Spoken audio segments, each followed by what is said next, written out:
Kementerian Sosial menegaskan perizinan donasi perlu dilakukan oleh lembaga dan juga gerakan-gerakan sosial yang ada di Indonesia. Hal itu dinilai penting untuk meningkatkan kredibilitas lembaga, gerakan sosial, serta meningkatkan rasa percaya masyarakat bahwa donasi mereka telah sampai di tangan yang tepat.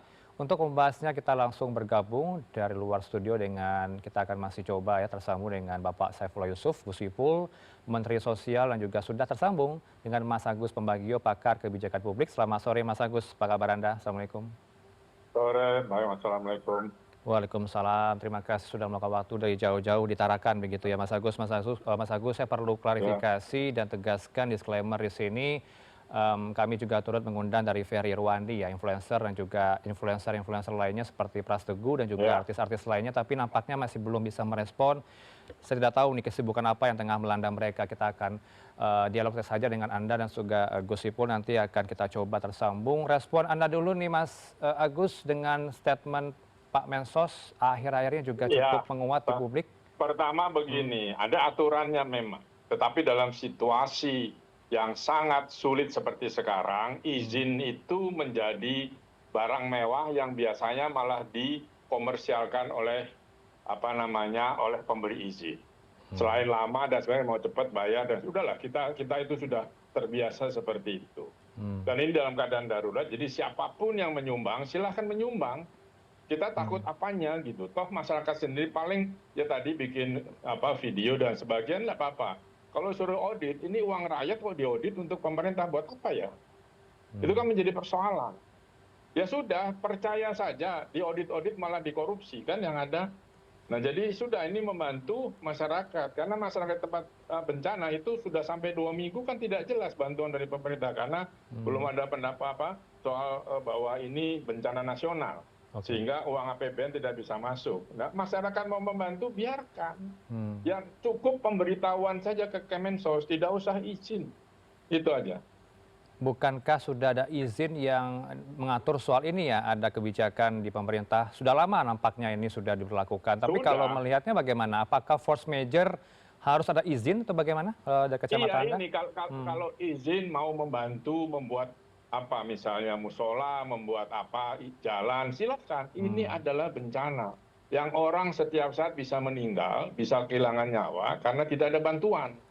Masa disuruh izin dulu, mengumpulkan saja sudah terburu-buru ngurus izin. Kalau izinnya keluar, kalau izin tidak keluar, nyogok pula. Kan begitu.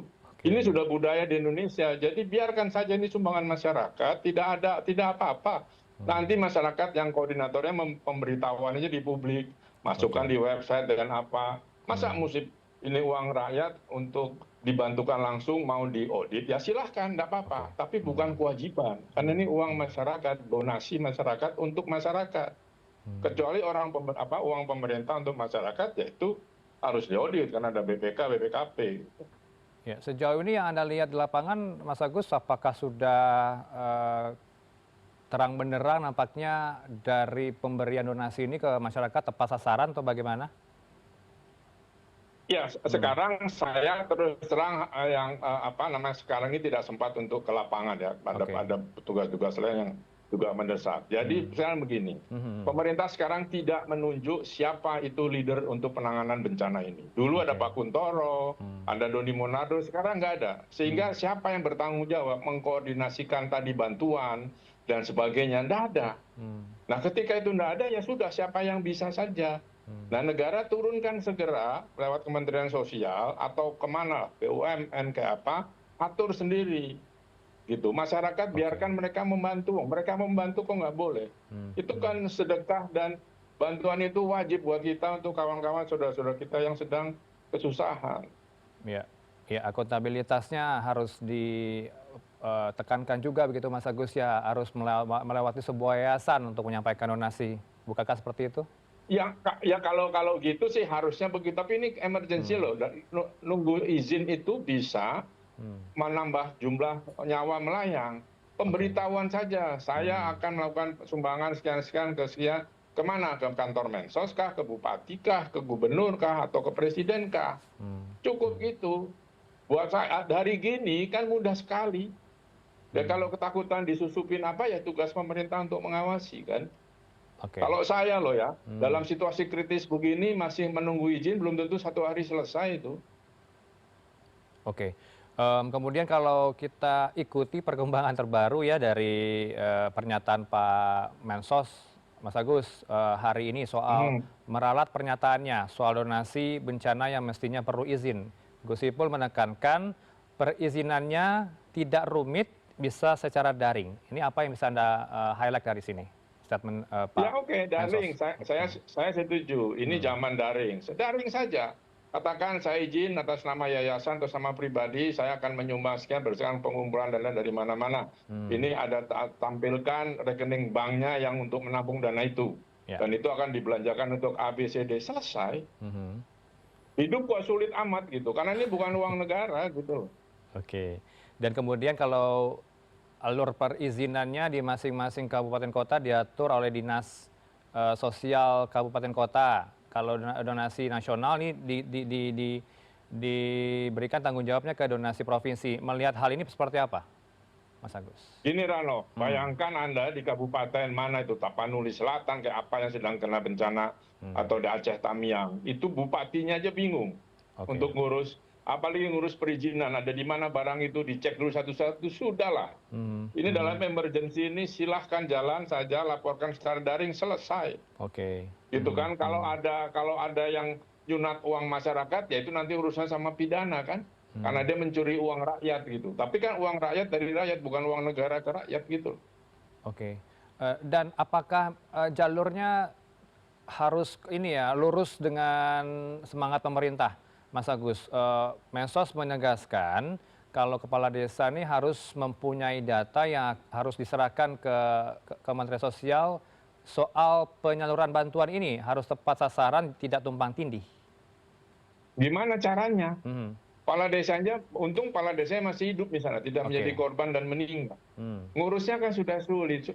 Kenapa sih hidup ini dipersulit gitu? Ini dalam emergency. mhm, Ya kan, di situasi apapun, kalau emergency itu dilakukan, nah nanti setelah itu ditata.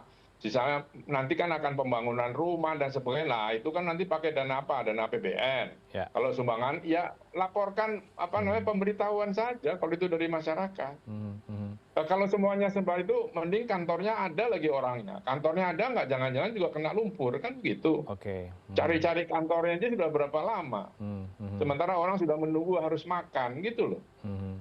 Agak aneh buat saya itu. Ya, perlu juga Anda respon ini. Kita, beranjak dari statementnya anggota dewan. Anggota Komisi 4 ini ya, Komisi 1 DPR, Endi Patwijaya yang kemarin di rapat kerja menyatakan, nampaknya arahnya ke salah satu influencer nih, Mas Agus, menyatakan bahwa seakan-akan pemerintah tidak memberikan bantuan. Mereka klaim sudah mengeluarkan miliaran rupiah, tapi pemerintah justru lebih besar, triliunan rupiah. Melihat sikap DPR seperti apa, Mas Agus? Ya dia kurang Hmm, populer aja lah, dia ngiri aja ke arah oke, populer. Sekarang bantuan mana? Bantuan untuk pembangunan baik. Acehnya atau Sumatera Utara atau Barat atau pembangunan Hmm, atau apa namanya mendukung masalah ini penanganan bencana. oke. Kan Hmm, ini nggak jelas. mhm. Menurut saya karena kalah populer aja lah. Baik, kita sudah tersambung nih Mas Agus dengan Mbak Menteri Sosial, Pak Mensos Gus Ipul. Selamat sore, Assalamualaikum. Selamat sore, Waalaikumsalam. Waalaikumsalam warahmatullahi wabarakatuh. Ya, sebelumnya kami berbincang dengan Mas Agus Pembagio, pakar kebijakan publik soal aturan dari Anda. Bisa Anda kembali tegaskan kami soal aturan donasi ini, Pak Menteri, untuk bencana seperti apa ya? Jadi, Mhm, ya ini harus diperjelas dulu. hmm, Jadi bukan aturan saya, ini adalah undang-undang oke, tahun 1961. hmm, Tetapi saya perlu jelaskan di depan hmm, bahwa dalam keadaan darurat itu siapapun kita hormati, kita hargai untuk mengumpulkan dana dari masyarakat dan mhm, sekaligus dibagikan langsung kepada mereka yang membutuhkan.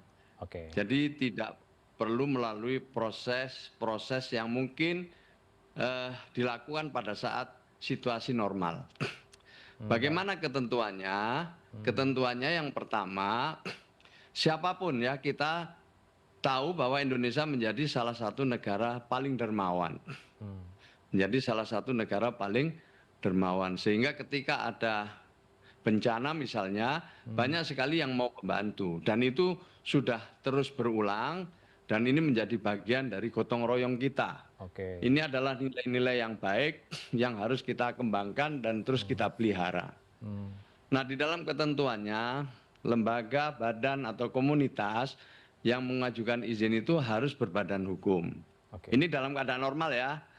Kalau tidak dalam keadaan bencana itu bisa dilakukan langsung pengumpulan donasi, kemudian izin dan pelaporannya belakangan. Ini saya tegaskan lagi. Ini keadaan Nah, normal, kalau- maaf saya potong. Keadaan normal ini maksudnya bansos kah? Enggak, ya siapapun, kan banyak ya lembaga-lembaga yang mengumpulkan donasi dari masyarakat untuk kemudian diberikan bantuan kepada mereka yang membutuhkan. Oke. Bisa untuk kepentingan beasiswa, untuk pembangunan rumah, atau untuk hal-hal lain yang menjadi kebutuhan masyarakat. Oke. Seperti ada kitabisa.com misalnya. Atau juga pundi-pundi amal yang didirikan oleh lembaga-lembaga yang kita semua sudah tahu gitu. Oke. Nah, mengajukan izin, setelah dapat izin langsung bisa mengumpulkan dana. Nah, kalau dapatnya itu di bawah 500 juta, nah, pelaporannya cukup audit intern. Kalau di atas 500 juta harus menggunakan akuntan publik. Oke. Nanti hasil laporannya itu dilaporkan kepada yang memberikan izin. Kalau donasinya itu tingkat kota kabupaten cukup lewat dinas sosial kabupaten kota. Kalau yang menyumbang memberikan donasi itu tingkat provinsi antar kabupaten kota, maka di tingkat provinsi. Kalau yang memberikan donasi itu antar kabupaten kota dan provinsi antar provinsi itu dari Kementerian Sosial. Baik. Nah, kenapa? Karena ini menjadi bagian dari transparansi, menjadi bagian dari akuntabilitas, pertanggungjawaban karena menggunakan dana masyarakat. Oke. Kalau itu bisa dipertanggungjawabkan dengan baik, tentu yang menyumbang juga senang. Yang memberikan donasi akan sangat bahagia, senang karena bantuannya sampai kepada mereka yang membutuhkan. Baik. Sehingga masyarakat akan lebih nyaman, lebih memotivasi banyak pihak lagi untuk terus membiasakan diri peduli dan berbagi. Baik. Kepada yang mengumpulkan dana tentu juga menjadi lebih kredibel, kepercayaannya juga akan terus meningkat, makin banyak lagi masyarakat yang menitipkan amal-amal mereka di dalam membantu masyarakat. Oke. Pemerintah juga tahu mana saja yang menjadi sasaran daripada lembaga-lembaga yang mengumpulkan dana masyarakat itu. Jadi saya sekali lagi ya, ini hanya menyampaikan ketentuan dan aturan. Nah, kemarin itu saya memang ditanya, ya kalau ditanya saya tanya aturannya seperti ini. Tetapi sekali lagi ada edaran juga dari kami, kalau dalam situasi bencana diperbolehkan untuk memberikan bantuan secepat mungkin dan izin pelaporannya bisa belakangan. Saya kira itu aja sebenarnya sederhananya. Terima kasih. Izin belakangan artinya harus ada izin begitu ya? Penegasan saja ini Pak Menteri. Kalau menurut ketentuan ya tetap harus melakukan izin. Dan memang saya harus akui juga belum semua orang tahu tentang regulasi ini. Maka itu kami masih perlu waktu untuk terus sosialisasi, mengajak bersama-sama. Yang tujuannya ini tidak ada lain adalah untuk kebaikan bersama. Tidak mempersulit orang untuk berbuat baik. Kita tidak ingin mempersulit orang berbuat baik. Ya, respon Anda Mas Agus, izin bisa belakangan kata Pak Menteri tadi. Skala bencana ini. Ya.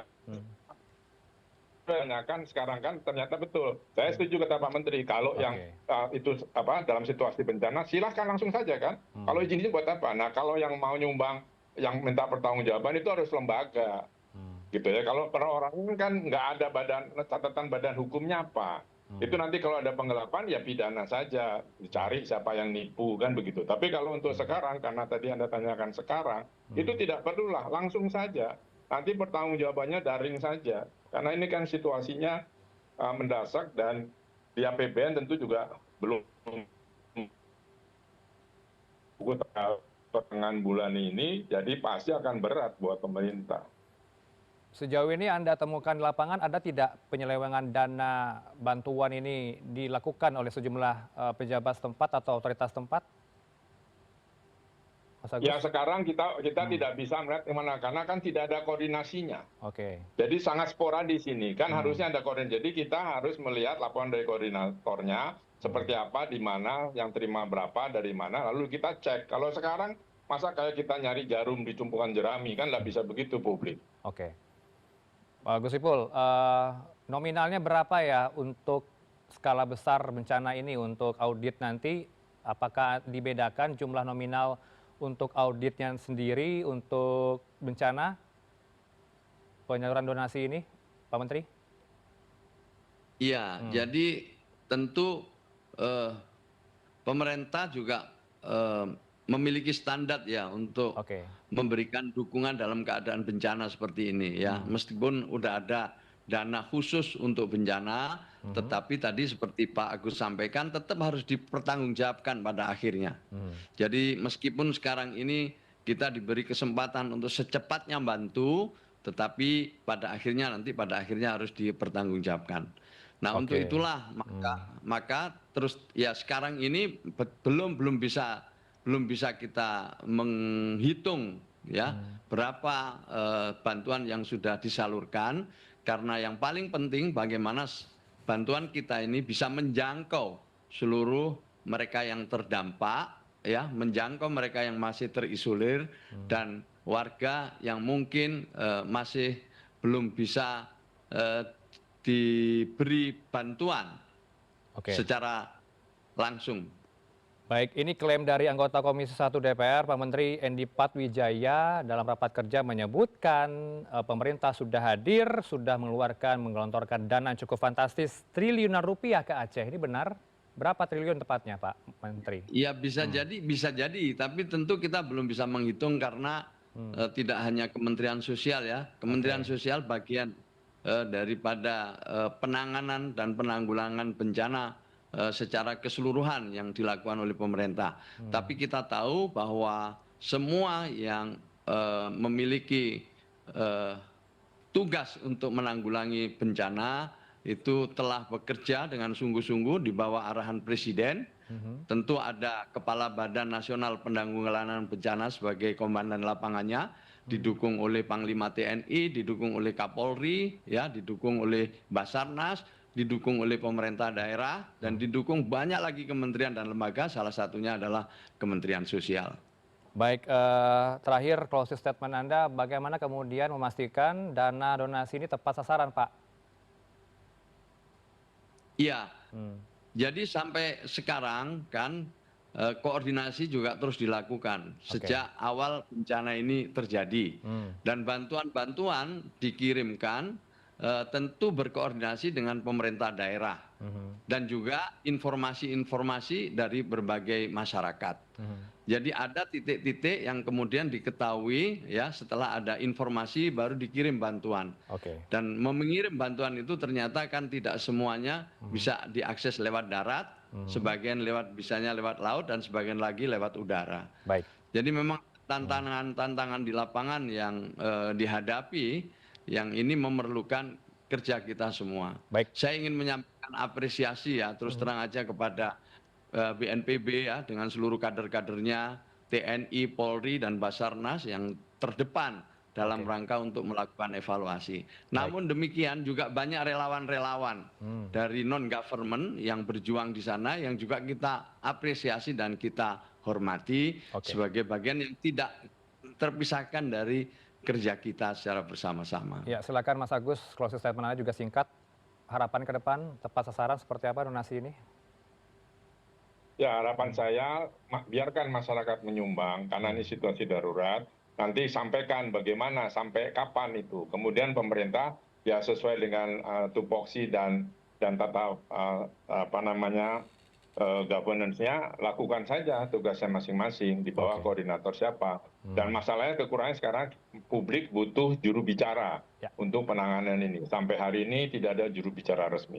Oke, tidak ada juru bicara resmi Pak Menteri, ini catatan buat pemerintah ya. Siapa nanti akan ditunjuk untuk juru bicara donasi ini? Apakah sudah ada? Terakhir? Jadi yang secara langsung di lapangan kepala BNPB dan Oke. dikoordinasikan oleh Menko Pak PMK Pak Pratikno Baik. dan juga didukung oleh berbagai kekuatan yang tadi sudah kami sebut. Ya, sudah terjawab Mas Agus. Terima kasih untuk waktu Bapak-Bapak berdua. Kita harapkan memang semua bantuan tepat sasaran dan masyarakat akan tidak kelaparan dan juga kehausan di lokasi bencana. Terima kasih untuk waktu Bapak-Bapak berdua, Gus Ipul, Saifullah Yusuf, Menteri Sosial RI dan juga Mas Agus Pembagio, pakar kebijakan publik. Assalamualaikum. Assalamualaikum. Waalaikumsalam warahmatullahi. Ya terima kasih Pak Agus, terima kasih.